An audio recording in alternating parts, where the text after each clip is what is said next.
Responsabilité, le podcast de Charlotte Michon.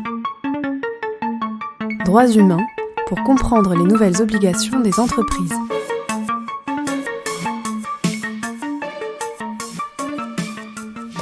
Bonjour à tous et bienvenue dans ce podcast consacré aux nouvelles responsabilités des entreprises en matière de droits humains. Je suis Charlotte Michon, je suis avocate et j'accompagne les entreprises dans la compréhension et la formalisation de leurs démarches droits humains et dans la conformité à leurs devoirs de vigilance.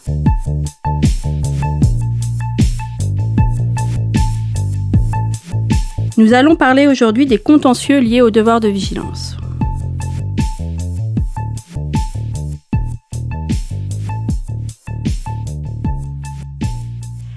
Alors, nous allons revenir sur les contentieux liés aux devoirs de vigilance et en particulier les décisions de la Cour d'appel du 18 juin dernier. Et pour ce faire, j'ai le plaisir d'accueillir Florian Cural-Stéphane. Bonjour Florian. Bonjour Charlotte. Donc tu es avocat au barreau de Paris en défense pénale et contentieux des affaires et tu as représenté les ONG dans deux des affaires portées devant la Cour d'appel, donc les affaires EDF et Vigigroup ex-Suez. C'est ça, tout à fait.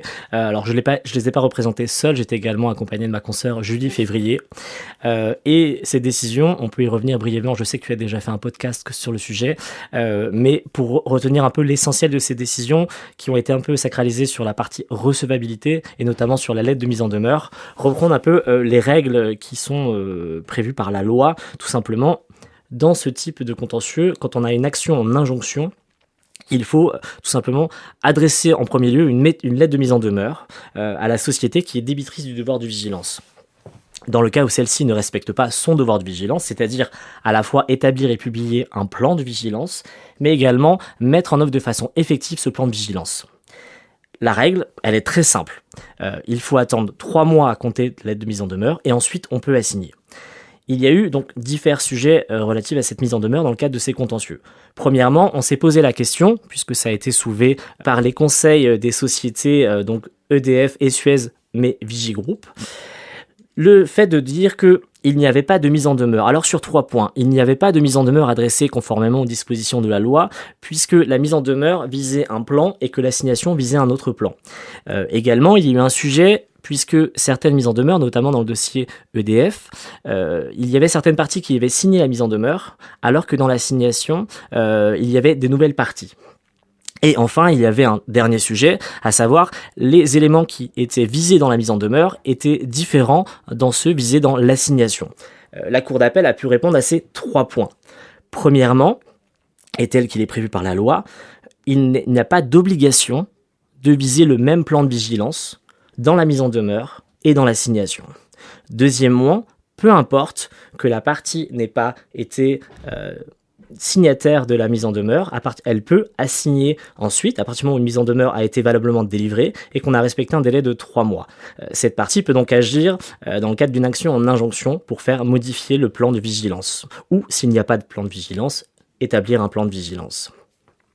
Et enfin, concernant l'objet même de la mise en demeure, à savoir les éléments qui sont visés dans cette mise en demeure pour interpeller la société débitrice du devoir de vigilance, peuvent être différents dans le cadre de l'assignation, à savoir qu'une mise en demeure n'est pas là pour prendre tous les éléments qui seraient reprochés à la société, mais les éléments principaux, et ceux-ci peuvent être développés dans le cadre de l'assignation. Bien entendu, il ne faut pas que ces éléments soient modifiés de façon substantielle, à savoir qu'il faut que la société sache pertinemment pourquoi elle a été mise en demeure, et ensuite qu'il y ait un lien avec l'assignation qui lui sera délivrée. Donc on peut dire que les juges ont plutôt adopté, en tout cas non pas repris l'interprétation assez restrictive qui était portée par les juges du fond et qui aurait pu quand même être un sérieux frein au contentieux lié au devoir de vigilance. Il y a une question en creux, moi, que je retrouve souvent, c'est de savoir si finalement l'obligation de vigilance est une obligation de comportement général continu qui s'inscrit dans une démarche de l'entreprise ou c'est plutôt une obligation, on va dire, à date plus formelle. Est-ce qu'on peut considérer avec ces décisions que l'obligation de vigilance est vraiment une obligation de comportement général continu ? Alors oui, je vais même aller plus loin. Il s'agit d'une obligation, c'est ce que nous avons porté dans notre argumentation devant les juges du fond et ensuite devant la cour d'appel, de dire qu'il s'agit d'une obligation substantielle, donc dans le sens essentiel, générale et continue de comportement. Pour une raison très simple, c'est qu'on ne demande pas à la société simplement d'établir un plan de vigilance comme un simple document que la société doit produire chaque année. On lui demande d'établir ce plan de vigilance pour ensuite s'appuyer dessus et le mettre en demeure de façon effective. On est sur un simple support matériel, un support qui est évolutif. C'est la raison pour laquelle, d'ailleurs, la Cour d'appel explique bien qu'on n'a pas besoin de remettre en demeure à partir du moment où un nouveau plan est publié ou si le plan initial qui a été critiqué avait été modifié. Et la loi est très précise sur ce point. Il y a établir, publier un plan, mais surtout qu'il soit mettre en œuvre de façon effective ce plan. C'est-à-dire que la société doit justement prendre des mesures pour éviter les atteintes aux droits humains. Si elle la conscience que son activité peut avoir atteinte sur les droits humains, elle doit prendre toutes les mesures possibles pour éviter ces atteintes. Et si elle se rend compte que cela n'est pas possible, elle doit tout simplement arrêter cette activité qui est contre-productive par rapport aux droits humains et à l'environnement. Et donc, tu as parlé d'effectivité. On voit que les juges se refusent quand même à aller prescrire des mesures très précises. On l'a vu dans la décision La Poste. Là, alors peut-être tu peux nous donner ton interprétation. Dans la décision EDF, vous demandiez des mesures provisoires sur le terrain, en réalité. Donc, est-ce qu'aujourd'hui, tu penses qu'il est possible de concilier le fait que le devoir de vigilance est quand même vu comme un processus de conformité de la société mère, et c'est bien la responsabilité de la société mère, et la réalité, finalement, des enjeux opérationnels sur le terrain et la prévention des risques au niveau opérationnel? Alors, tout d'abord, il faut bien faire la différence. On n'est pas simplement sur un processus de conformité. Comme on l'a expliqué juste avant, on est vraiment sur une obligation générale continue et substantielle de comportement. On n'est pas sur le fait d'établir un simple plan de vigilance. Et on peut totalement entendre que cela est une lourde tâche pour les sociétés, encore aujourd'hui avec tout ce qu'on leur demande. C'est compliqué à mettre en œuvre, puisque, qu'on a pu le voir, notamment, c'est ce qui a été sujet de ces contentieux. Il n'y avait pas de décret d'application. La loi était claire et précise, mais pour autant, on avait du mal à l'appliquer dans les faits, puisqu'on ne sait pas véritablement aujourd'hui ce qu'on attend de cette loi, et cela est compliqué pour les sociétés à mettre en œuvre, mais en même temps, on est aussi en droit d'attendre de ces sociétés-là qui agissent à travers le monde via différentes filiales, avec différents types d'activités, d'avoir une activité qui soit respectueuse à la fois des droits humains et de l'environnement, et c'est la raison pour laquelle, si ce devoir de vigilance, est une lourde tâche pour l'entreprise, quelque part, l'effectivité doit être mise en œuvre à l'origine même, sans avoir besoin de respecter ce devoir de vigilance. Entre guillemets, il est juste là pour cadrer ce qui devrait être fait par les sociétés, mais qu'elles devraient faire déjà dès l'origine, sans forcément avoir besoin de respecter cette loi. Même si j'entends qu'il est compliqué, entre une maison mère, de savoir ce qui se passe chez sa filiale à l'autre bout du monde, mais pour autant, c'est un peu ce qu'on lui demande, puisqu'on est là sur vulgariser du droit, on parle d'une société mère avec une filiale qui est sa fille, et les parents sont responsables de leurs enfants. Donc à partir du moment où on a, sans être dans une procédure de contrôle, puisqu'on reste sur du droit des sociétés, et qu'une filiale est indépendante, qu'elle a une personnalité juridique, la maison mère reste responsable pour tout ce qui se passe. Justement, c'est l'application de cette loi. Et donc les juges auraient dû aller plus loin, si je puis dire, selon toi, je ne te demande pas de critiquer les juges. Non, bien entendu, je ne vais pas aller jusque-là. Mais en préconisant des mesures plus précises, opérationnelles. Les magistrats auraient pu aller plus loin, notamment sur cette mesure conservatoire qui était sollicitée dans le dossier EDF, pour la simple raison qu'il y avait bien une urgence sur le terrain. Ce qu'on demandait, c'était pas à la maison mère de demander à la filiale d'arrêter son activité, c'était à la maison mère, justement, de bloquer le projet, ce qu'elle était largement en capacité de pouvoir faire, puisqu'elle peut être décisionnaire sur ce type de projet, sans rentrer bien entendu dans le fond du dossier, mais c'est ce qu'on demandait, c'était vraiment qu'on puisse appliquer la loi de A à Z, et quand on est sur une question d'urgence, quand il y a un risque pour la population sur place, sans expliquer ou non que la société soit responsable de ce qui se passe sur place, les juges auraient peut-être allé plus loin sur ce sujet, mais encore une fois, je n'irai pas plus loin dans mon propos, étant donné que nous sommes encore dans ce contentieux. Du coup, pour l'affaire EDF, en tout cas, et Total Climat, ça revient vers les juges du fond. Donc, on attend les décisions, enfin les audiences déjà, et après décisions de fond. Plus généralement, donc je sais que les décisions de la Cour d'appel du 18 juin étaient très attendues, notamment par la société civile, des ONG. Est-ce que, et sans relever des secrets, mais en quoi, pour toi, ces décisions vont-elles impacter les contentieux futurs, les stratégies des ONG autour du devoir de vigilance français?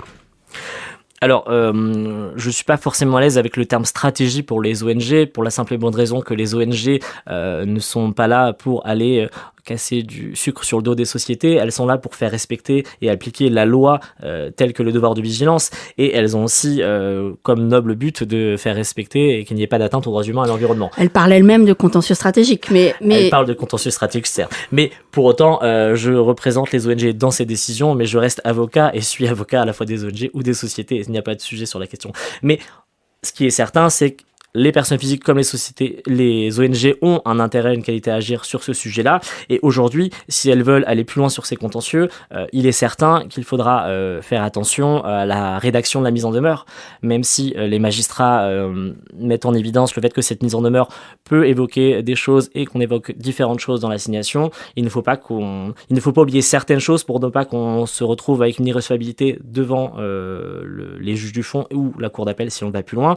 Et également, il faudra faire attention à qui est véritablement le débiteur du devoir de vigilance, puisque aujourd'hui, on se retrouve avec des sociétés qui sont des groupes de sociétés. Il est quand même très difficile de déterminer qui est véritablement le débiteur du devoir de vigilance, qu'il y ait ou non un ou plusieurs plans de vigilance, puisque ces plans ne sont pas forcément signés. Ça a été le sujet dans le dossier Vigigroup Suez. Alors, je ne reviendrai pas sur le fond de ce dossier.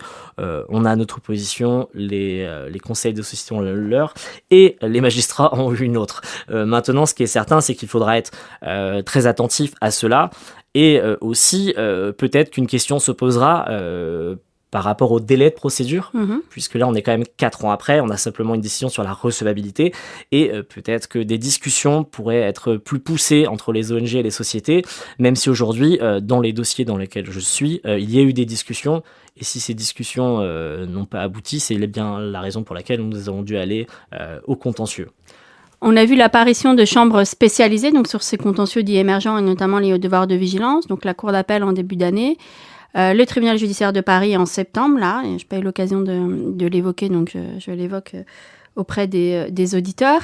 Est-ce que cela permettra peut-être une rapidité, justement, une meilleure rapidité des affaires, du traitement des affaires, ou peut-être une meilleure technicité? C'est plutôt une bonne nouvelle, cette création des juridictions spécialisées? On accueille cela en tout cas comme une très bonne nouvelle, que ça soit devant la cour d'appel dans laquelle on a pu plaider en mars dernier, ou prochainement devant donc, la 34e chambre du tribunal judiciaire, qui sera appelée régulation sociale, économique et environnementale. Cela va... Alors, on l'espère, encore une fois, je ne suis qu'avocat et pas devin, mais j'espère que le temps va être réduit, puisque, comme je l'expliquais, nous avons attendu 4 ans pour avoir une décision sur la recevabilité. Alors, bien entendu que les sociétés et les confrères ont pu soulever pléthore de fin de non-recevoir.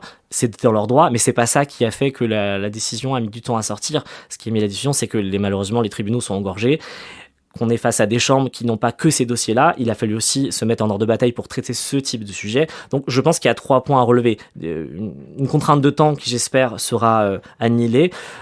Également, une certaine compétence. Alors je suis pas en train de dire que les magistrats devant qui on était en première instance étaient incompétents, loin de là, mais une compétence puisqu'ils vont être formés sur ce type de sujet. Et ils ont également, puisque je l'espère, décidé d'être dans ce type de chambre, un intérêt pour cette matière, et donc ils pourront avoir une prise de recul, prise de hauteur pour traiter au mieux ces sujets en ayant totalement l'impartialité. En tout cas, la technicité des sujets est mise en avant dans les objectifs de création de ces chambres, etc. Donc, oui. Même sans s'estimer incompétents, ils sont conscients qu'il faut... Bien sûr, loin de là, Je sais bien. Et alors, pour conclure peut-être, la directive européenne va arriver, tu le sais, on en parle beaucoup. Selon toi, quel est l'avenir finalement de cette loi française avec la directive européenne? Peut-être les enjeux de transposition en lien évidemment avec les contentieux et le rôle du juge dans le contrôle de l'obligation de vigilance.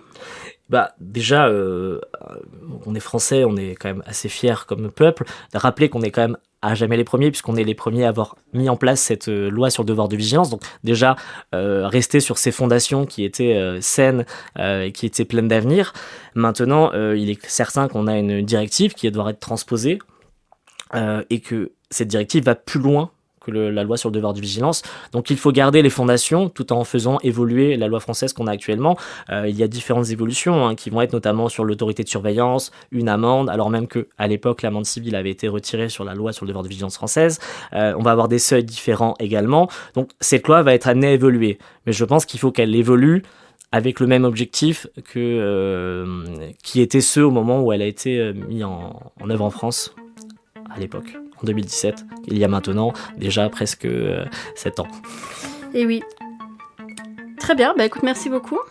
Je t'en prie Charlotte, merci de ton invitation. C'est fini pour aujourd'hui, nous retrouvons dans 15 jours pour un nouveau podcast.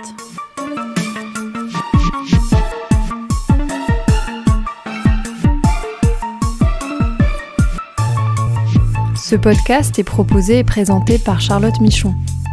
Vous pouvez la contacter sur LinkedIn pour plus d'informations.